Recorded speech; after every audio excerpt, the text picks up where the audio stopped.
আমির হোসেন, আপনি ইউটিউব চ্যানেলে লিখেছেন, সন্তান যদি পিতার কাছ থেকে টাকা নিয়ে কোনো ব্যবসা শুরু করেন তাহলে ওই সম্পদের মালিক কে, সন্তান না পিতা? ব্যবসাটির সাথে বাবা ছিল না, শুধু ছেলেরা ব্যবসাটি চালিয়েছেন। আহ, কোনো সন্তান যদি পিতার কাছ থেকে টাকা নেন, টাকা নিয়ে সেটা ব্যবসা শুরু করেন, তাহলে সেক্ষেত্রে এই টাকাটা লোন হিসাবে নিয়েছেন এটা ধরা হবে। যদি লোন হিসাবে সন্তান নিয়ে থাকে, বাবাও সে নিয়তে দিয়ে থাকেন।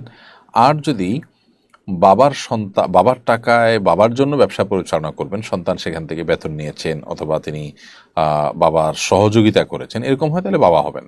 আমাদের দেশে মুশকিল হলো এই জাতীয় বিষয়গুলোতে আমরা পরিষ্কার করি না যে আসলে এই টাকাটা কি লোন হিসাবে বাবা দিচ্ছেন বা সন্তান এটা লোন হিসাবে গ্রহণ করছেন, নাকি এটা গ্রহণ করছেন জাস্ট বাবার টাকাটাই উনি ব্যবহার করে ব্যবসা দাঁড় করানোর জন্য।